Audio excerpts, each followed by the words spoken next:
अस्सलाम वालेकुम। वालेकुम अस्सलाम। कैसी हो दादी अम्मा? अरे तौबा है तौबा, तू किस हिसाब में मुझे दादी कह रही है? जरा अपनी उम्र देख और मुझे देख। अच्छा ठीक है, अम्मा जान बोल देती हूँ। ओए बात सुन, हम है खानदानी लोग और तू ठहरी मिसनी भिकारन। हमसे रिश्ता जोड़ने की क्यों कोशिश कर रही है? वैसे तुम्हारे बारे में ना मोहल्ले वाले सही कहते हैं। हाँ तो मैं भी तेरे बारे में सही कहती हूँ कि तू है ना पूरे मोहल्ले की बी जमालो है, बड़ी शाइस्ता बनी फिरती है। ये बता अब तू मेरे घर क्यों आई है? अरे मुझे कोई शौक नहीं है कब्जा ग्रुप के घर आने का। हाँ, सबको पता है कि तुमने और तुम्हारे बेटे ने किस तरह रुबीना को बेवकूफ बनाकर यहाँ कब्जा किया हुआ है। अरे मोहल्ले को पता है ना, अब तू जाके सारी दुनिया को बता दे। आइंदा अगर यहाँ आई ना मैं तेरी टांगे तोड़ दूंगी। चलो जा यहाँ से। मुझे भी कोई शौक नहीं है यहाँ आने का। वो तो रुबीना ही मेरी मिन्नतें करती रहती है कि सिला का रिश्ता करवा दो, वरना उसकी दादी और उसका बाप उसकी शादी ही नहीं होने देंगे। घर बैठे बैठे बेचारी बूढ़ी हो जाएगी। और चली जाओ वरना मैं तेरा सर फाड़ दूंगी। कोई अरे हाँ हाँ जा रही हूँ। बढ़िया ही मिसनी।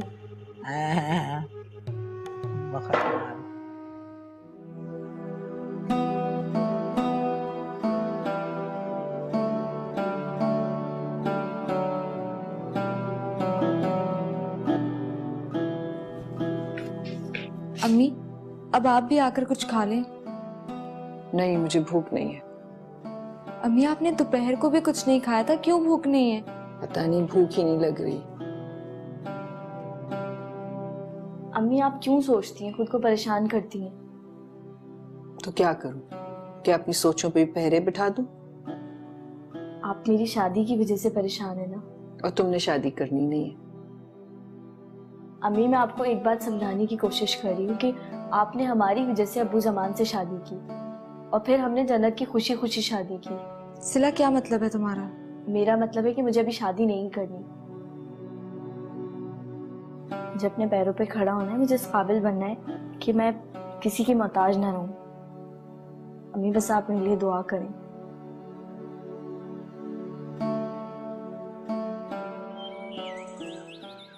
यार ये 15,000 रुपए भी कम है। बहुत कम है यार। ये यार कल पाकिस्तान इंडिया का मैच है यार, पूरी दुनिया में सट्टा खेला जाएगा और हम एक। यार इंडिया तो मेरी फेवरेट है यार साइम, यही तो पैसा लगाने का टाइम है और 100% हम ही जीतेंगे यार। 100%? 100%। मेरा कजन तो 1 लाख रुपए लगा रहा है इस पर। अबे ये भी तो सोच, वापस कितना मिलेगा? ये तो है। और यार तुझसे 50,000 रुपए नहीं हो रहे। यार मैं दादा भी तो सिर्फ नाम के ही दादा हैं। तुम दोनों मुझे हल्का मत लो। आजकल पैसों का जुगाड़ खत्म हो गया तो तुम दोनों ऐसी बातें कर रहे हो। दादा इससे ज्यादा पैसे लगाने की जुगाड़ बनानी पड़ेगी अब। और साइम, तेरे घर से कौन सा मुश्किल काम है ये? डन। तो फिर ये तुम रखो और अपने कजन से बात कर लो। हम भी 50,000 रुपए लगाएंगे। 50,000? लेकिन जीतेंगे हम ही ना। अरे 100% हम जीतेंगे यार, टेंशन मत ले। सबा, सबा, सबा, शफकत, क्या हुआ है? सबा मेरे पीछे पुलिस लगी हुई है। पुलिस? हाँ बताऊंगा मैं तुम्हें। यार वो तुम्हें बताया था ना, एक प्लॉट का सौदा करवाया था, वो प्लॉट का सौदा कैंसिल हो गया था। बंदे ने ना FIR कटा दी थी मेरे खिलाफ। शफकत मैं तुम्हें कितना मना करती थी, ये चीटिंग करना और फ्रॉड करना छोड़ दो, पर तुमने मेरी एक ना मानी। अब देखो क्या हो रहा है। यार सबा सब छोड़ दूंगा, प्रॉमिस। यार अभी तो कुछ कर लो। मैं क्या करूं? मेरे पास जो पैसे थे सब तुम्हें दे दिए। यार प्लीज खुदा के वास्ते सामान को फोन करके उधार ले लो सबा। प्रॉमिस इस बार वापस दे दूंगा। सामान? सामान से कैसे लूं मैं? अच्छा मैं बात करती हूँ। यार प्लीज जल्दी करो इससे पहले कि पुलिस आ जाए। यार मेरा फोन कमरे में रखे, मैं बात कर आती हूँ। जो करना है जल्दी करो।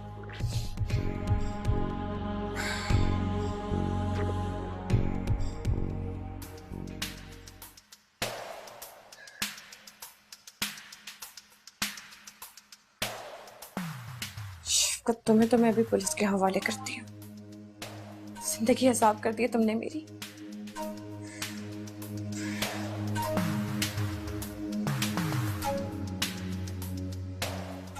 हेलो इंस्पेक्टर साहब, मैं सबा बात कर रही हूँ।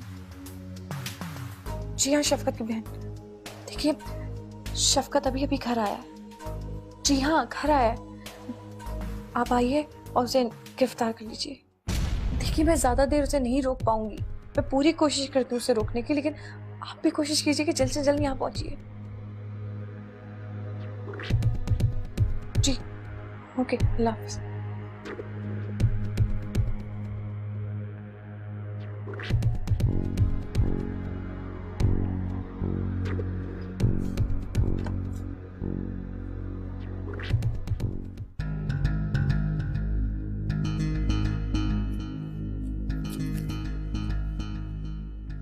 महक, मुझे पैसे चाहिए। अब्बू से ले लो। अगर वो घर पे होते तो उनसे ले लेता। दादी अम्मा से ले लो। उनके पास भी क्या था? तो फिर क्या नहीं दी उन्होंने? वो सिर्फ 1000 रुपए दे रही हैं। तो तुम्हें कितने चाहिए? 40,000। क्या? 40,000 रुपए? हाँ, 40,000। पागल तो नहीं हो गया? कहीं नशा तो नहीं करने लग गए? महक देखो, तुम मुझे अभी 40,000 रुपए दो, मैं डबल करके वापस करूंगा। नन्हे मियाँ जुआ खेलने लगे हैं? तुम्हें उससे क्या मतलब है? तुम्हें 40 के 80 मिलेंगे। थैंक यू, मुझे नहीं चाहिए। अब जाओ यहाँ से, फालतू टाइम नहीं है मेरे पास। महक, अपने किसी दोस्त से मांग लो। कोई भी इतना पागल नहीं है।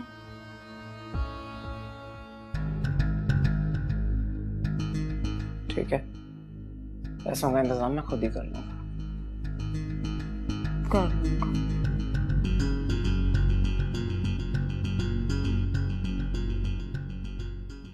सबा, मैं तुम्हारे साथ हूँ, फिर तुम्हें डरने की क्या जरूरत है? जमान, मुझे सिर्फ इसी बात का डर है कि अगर शफकत को पता चल गया कि मैंने उसे गिरफ्तार करवाने की कोशिश की तो पता नहीं मेरे साथ क्या करेगा। तुम बिल्कुल बेफिक्र हो जाओ, वो तुम्हें कोई नुकसान नहीं पहुंचा सकता, क्योंकि वो मुझे अच्छी तरह से जानता है। बस मेरी तो यही दुआ है कि शफकत जल्द से जल्द गिरफ्तार हो जाए। हाँ, पुलिस उसके लिए छापे मार रही है, अब वो बच नहीं सकेगा। अल्लाह करे ऐसे ही हो।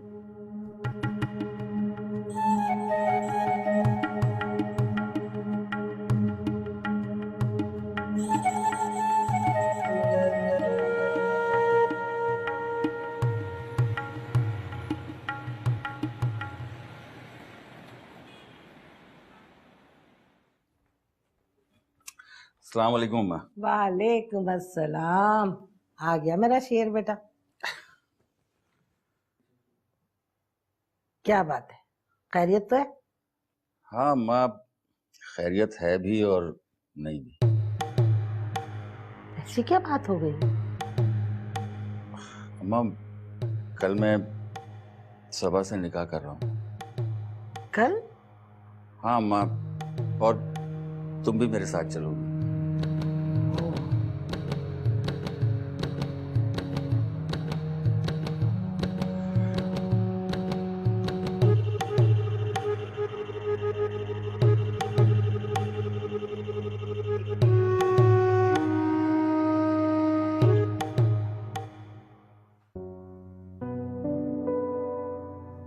सिला, तुमने कॉलेज से आने के बाद सांस भी नहीं लिया और फिर पढ़ने बैठ गई हो। क्या करूं, सारा दिन घर के काम, वक्त का पता ही नहीं चलता है, और फिर रात हो जाती तो अम्मी पढ़ने नहीं देती हैं। इसी टाइम मुझे पढ़ना पड़ता है। अम्मी बिल्कुल ठीक कहती हैं कि अगर वो तुम पे सख्ती ना करें तो तुम तो रात को भी पढ़ना शुरू हो जाओ। अम्मी सच कहती हैं। तुम तो मुझे किसी काम को हाथ भी नहीं लगाने देती। तुम्हें कोई जरूरत नहीं किसी भी काम को हाथ लगाने की। मैं सारे काम भी कर लूंगी और मैं पढ़ भी लूंगी। अच्छा, तुम मेरा ख्याल रखो लेकिन मैं तुम्हारे लिए फिक्र भी ना करूं। तुम्हारी और अम्मी की दुआएं मेरे साथ हैं, तो मुझे कभी कुछ नहीं हो सकता। चलो चल के खाना खा लें। ठीक है। मुझे मालूम तो तुमने अभी तक खाना भी नहीं खाया होगा। देखो जन्नत, हमारे इस घर में पीने के लिए दूध और खाने के लिए फ्रूट नहीं होंगे, लेकिन खाना तो टाइम पे खा लिया करो। तुम्हें पता है ना, मुझे तुम्हारे बगैर खाने की आदत नहीं है। चलो अब जल्दी कर।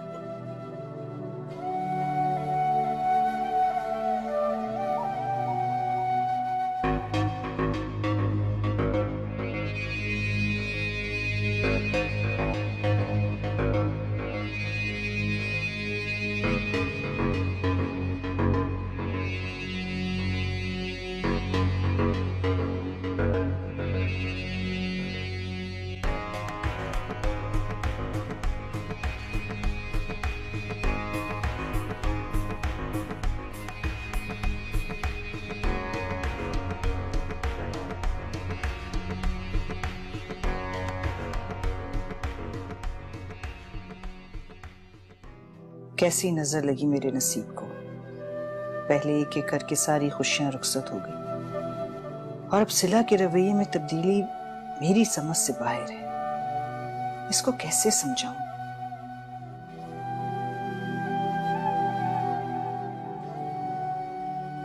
अम्मी, वो मशीन लगा के कपड़े धो लूं या फिर घर की सफाई कर लूं?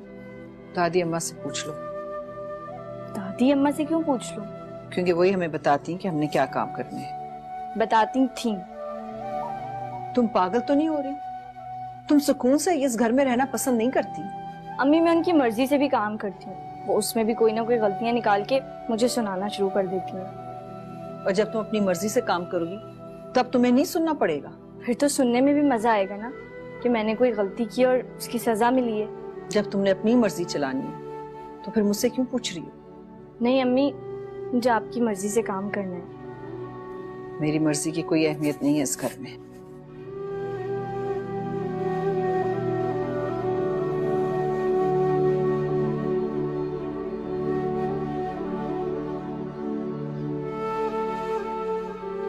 अम्मी, अब आपकी अहमियत ही सबको बतानी है और फिर मर्जी भी आप ही की चलेगी हमारे घर में।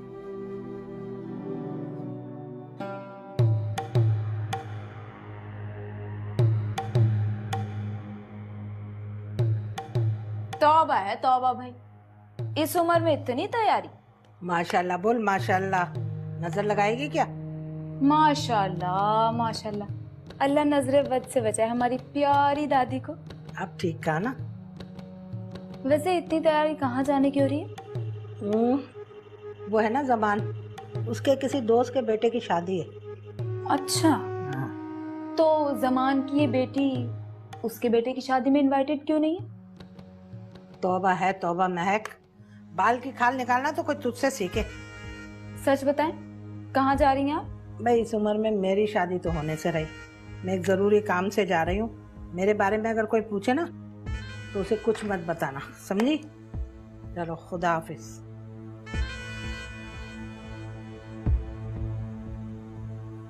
दादी अम्मा कहाँ जा रही है और मुझसे क्यों छुपा रही है?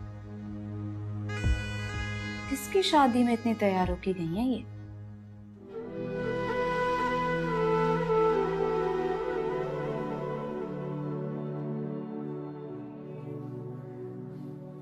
क्या सोच रही मेरी जन्नत? अम्मी, मेरे सोचने या ना सोचने से कोई फर्क नहीं पड़ता। अंदर दिल घबरा रहा था, सोचा बाहर आकर बैठ जाऊं। जन्नत, मैं माँ हूँ और तुम भी माँ बनने वाली हो, लेकिन अभी से तुमने अपने बच्चे की ख्वाहिशात को महसूस करना शुरू कर दिया होगा ना? जी अम्मी। मैं समझ सकती हूँ कि इस वक्त तुम्हें हुमायूं की बहुत जरूरत है, लेकिन बेहतरी इसी में कि तुम उसे भूल जाओ। अम्मी, ये अब मुमकिन नहीं। वो मुझसे बहुत प्यार करते हैं, मेरा बहुत ख्याल रखते हैं। जन्नत, क्या इसको प्यार कहते हैं? इतने दिन गुजरने के बावजूद भी तुमसे मिलने तो दूर, उसने एक फोन कॉल करके तुम्हारी खैरियत तक नहीं दरियाफ्त की। अम्मी, वो जरूर किसी मुश्किल में फंस गए होंगे, वरना वो मुझे जरूर लेने के लिए आते। अल्लाह करे ऐसी हो, लेकिन मुझे तो डर है कि कहीं। क्या? जन्नत, कोई भी माँ अपनी बेटी के सुहाग के लिए ये नहीं सोचना चाहती, लेकिन बेटा बुरे कामों का नतीजा हमेशा बुरा ही होता है। अम्मी, उन्हें कुछ नहीं होगा, कुछ नहीं होगा उन्हें। वो मुझे जरूर लेने के लिए आएंगे। तुम मेरी बात क्यों नहीं समझ रहे हो? अभी तो समझाऊं प्यार को। काशिफ प्लीज, तुम एक भयानक ख्वाब की तरह मुझे भूल जाओ। ये मेरे लिए मुमकिन नहीं है। यकीन करो, जब से दुबई आया हूँ हर वक्त तुम्हारी फिक्र लगी रहती है। दिल चाहता है किसी तरह से उड़ के तुम्हारे पास चला जाऊं। देखो, मेरी वजह से अपनी जिंदगी बर्बाद मत करो। फिर अंकल आंटी को भी तो तुमसे कितनी उम्मीद है। सिला, मैं तुम्हारी प्रॉब्लम सॉल्व करना चाहता हूँ। तुम 2 बार कोशिश कर चुके हो, लेकिन क्या मिला? कुछ नहीं। मोहब्बत करने वाले अंजाम की फिक्र नहीं करते। देखो काशिफ, मेरे चारों तरफ दुखों का दलदल है, इसमें से मेरा निकलना बहुत मुश्किल है। और अब मैंने अपने लिए नहीं दूसरों के लिए जीना सीख लिया।